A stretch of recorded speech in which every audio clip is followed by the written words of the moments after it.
கொட்டிக்க. என்ன பாக்குற? உனக்கெல்லாம் வடிச்சு கொட்டணும்னு எனக்கு தலையெழுத்து. என்ன நேரம் தவறாம உனக்கு ஆக்கி போடுறதுக்கு நான் என்ன உனக்கு வேலைக்காரியா? ஆமா, நீ சாப்பிடுறது எப்படி உன் உடம்புல ஒட்டுது? மானம் பெக்கம் ரோஷம் எல்லாம் இருக்கிறவளா இருந்தா மூட்டையை கட்டிக்கிட்டு சொல்லாம கொள்ளாம ஓடி போயிரு. திண்ணையில இப்படி உக்காந்துக்கிட்டு ரெட்டனங்கால் போட்டுக்கிட்டு ஜம்முன்னு உட்காந்து சாப்பிட்டுக்கிட்டு இருக்க. ஏண்டி, உனக்கு எடுபுடி வேலை செய்யறதுக்கு தான் என் அப்பனும் ஆத்தாலும் பெத்து போட்டு போயிருக்காங்களா? அடுத்த தடவைலாம் என்னால இவ்வளவு தூரம் தூக்கிக்கிட்டு அலைய முடியாது.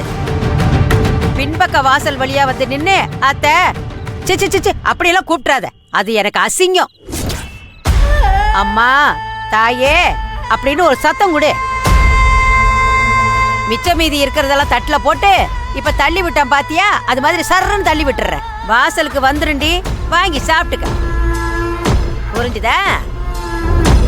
என்னத்தான் புரிஞ்சுது? பெரியதா ஒரு நிமிஷம்.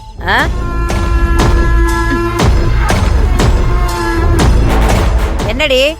ஒரு நிமிஷம் இங்க வாங்கல. எனக்கு அடுப்பங்கரையில வேலை இருக்குடி. ஒரு நிமிஷம் இங்க வாங்கத்த. என்ன? இப்ப நீங்க என்ன பண்ணீங்க?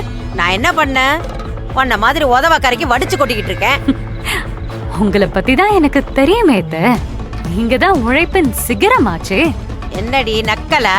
பின்ன மனுஷங்களை தான் உங்களுக்கு மதிக்க தெரியாதுன்னா சாப்பாட கூட இப்படி அவமானப்படுத்துறீங்க. இப்படி சாப்பாடு தட்ட கால் படுற மாதிரி தள்ளுறீங்களே, இது கொஞ்சமாவது நல்லா இருக்கா? இஷ்டம்னா தின்னு, இல்லன்னா கிளம்புடி. அத்தை, இதெல்லாம் கொஞ்சம் கூட சரியில்லை.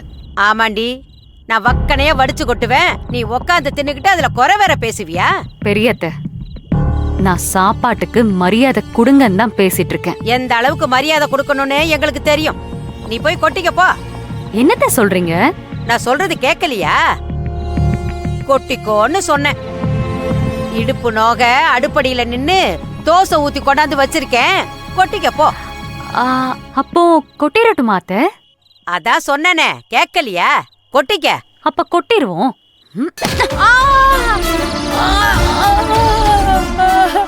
ஐயோ மகேஷ், மகேஷ் சீக்கிரம் வாடி. ஏய் சீக்கிரம் வெளியில வாடி. என்னாச்சு? என்னாச்சு உனக்கு? மகேஷ், நீ இங்கதான் இருக்கியா? நீ இங்கதான் இருக்கியா? மகேஷ் ஒரு நிமிஷம் இருடி, ஒரு நிமிஷம். ஐயோ மகேஷ், நீ நிக்கிறதே தெரியல. என்ன சொல்ற? இங்கதான் நிக்கிறேன். என்ன காச்சு உனக்கு? மகேஷ், அந்த பூங்கொடி என் தலையில ஓங்கி நங்குன்னு கொட்டிட்டாடி. அடி பாவி, அதுக்குள்ள அங்க போயிட்டியாடி? என்ன காச்சு உனக்கு? ஏன் இப்படி வளரிக்கிட்டு இருக்க? இல்லடி, அவதாண்டி என்ன கொட்டுனா. அவ அங்க உட்கார்ந்துருக்காக்கா. கொட்டினான்னு சொல்லி ஏன் வளர்ற? இல்ல மகேஷ், நான் நிஜமா தான் சொல்றேன். இந்த பாருக்கா, உன்னை விட எனக்கு அவ மேல கோவம் ஜாஸ்தி. ஆனாலும் தேவையில்லாம ஏதாவது சொல்லிட்டு இருக்க கூடாது. ஏய் சத்தியமா கொட்டுனாடி. அக்கா, நம்ம ஒருத்தரை பத்தி குறை சொல்றோம்னா அத நம்புற மாதிரி சொல்லணும், இல்லன்னா வாய மூடிக்கிட்டு இருக்கணும். அதையும் மீறி சொன்னா அது நமக்கு தான் அசிங்கம். ஏய் என்னடி நீ என்ன பொய்காரி ஆக்குற? நம்ம அம்மா மேல சத்தியமா சொல்றேன்டி. அக்கா, இதுக்கு மேல ஒரு வார்த்தை பேசினா பொழந்துருவேன். போல மகேஷ், அவன் உண்மையிலேயே தலையில கொட்டுனாடி. ஐயோ கடவுளே, ஏதாவது ஒரு பஞ்சாயத்து கூட்டு. வலிக்குது.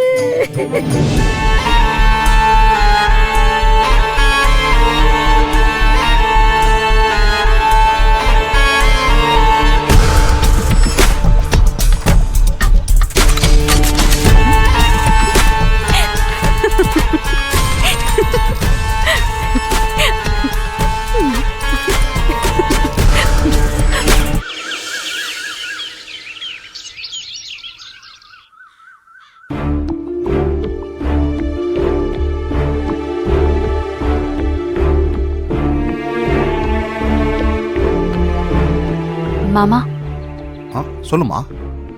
உங்ககிட்ட ஒரு முக்கியமான விஷயம் சொல்லணும். சொல்லுமா. எங்க அப்பா சக்தி அண்ணனுக்கு பொண்ணு பார்த்துட்டாராம்.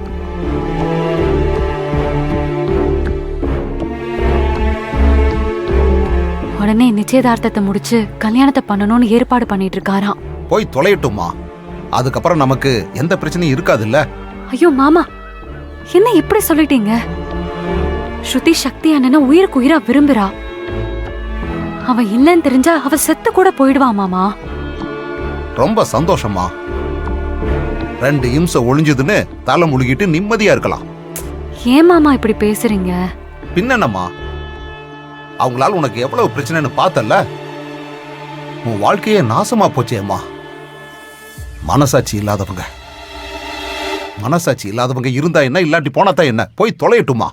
மாமா, தப்பு பண்ணிட்டு நாங்க தான் தப்பு பண்ணோன்னு தைரியமா ஒத்துக்கிட்டு இருந்தா மனசார மன்னிச்சு விட்டுருக்கலாம். அதை விட்டுட்டு தப்பு பூரா அவங்க பண்ணிட்டு உன்னைய மாட்டி விட்டுட்டு வேடிக்கை பார்த்துக்கிட்டு இருக்காங்க. இதுக்கு என்னமா சொல்றது? மாமா, அவ பயப்படுறா. ஏதாவது ஆயிடுமோன்னு பயத்துல தான் போய் சொல்றா. அதுக்காக அவ ஆசைப்பட்டு வாழணும்னு சொல்ற வாழ்க்கைய வேண்டான்னு சொல்ல முடியாதுல்ல மாமா. மா, வாழணும்னு ஆசைப்படுறவங்களுக்கு தைரியம் வேணும். அதான் உங்ககிட்ட இல்லையே.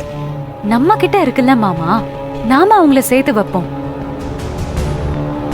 தயவு செஞ்சு புரிஞ்சுக்கோங்க மாமா. நான் எப்படி சரவண மேல ஆசைப்பட்டனோ அதே மாதிரிதான் ஸ்ருதி சக்தி மேல ஆசைப்படுறா. ஆனா அது உன் அண்ணனுக்கு தெரியலையேம்மா. அவனை பத்தி இந்த புள்ளைக்கும் புரியல. அதுக்காக அவங்க வாழ்க்கை எப்படியோ போட்டோன்னு விட்டுற முடியுமா மாமா? ஆசைப்பட்ட 2 பேரையும் சேர்த்து வைக்கணும்.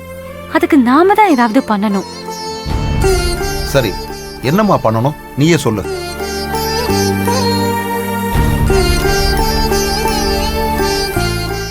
பாருங்க மாமா, பாருங்க. யாருமா இது? ஸ்ருதிக்கு நான் பாத்திருக்க மாப்பிள்ள மாமா. என்னம்மா சொல்ற? ஆமா மாமா, இவனுக்கும் ஸ்ருதிக்கும் நம்ம கல்யாண பேச்ச ஆரம்பிக்க போறோம். என்னம்மா சொல்ற? உங்க அண்ணனையும் சுருதியும் சேர்த்து வைக்கணும்னு இவ்வளவு நேரம் வானத்துக்கும் பூமிக்கும் குதிச்ச, இப்ப யாரோ ஒரு பையனுக்கும் சுருதிக்கும் கல்யாணம் பண்ணி வைக்கணும்னு சொல்ற? மாமா, இவன் என்னோட ஃப்ரெண்டு. இவன் கிட்ட கேட்டுட்டு தான் இவனோட போட்டோவை நான் உங்ககிட்ட கொடுக்கறேன். புரியலையேம்மா. புரியுற மாதிரி சொல்றேன், கேட்டுக்கோங்க மாமா. மாமா, சக்தி அண்ணன் எங்க அப்பாக்கு பயந்துகிட்டு தான் அவர் கை காட்டுற பொண்ணுக்கெல்லாம் சரி சரின்னு தலையாட்டிட்டு இருக்கான்.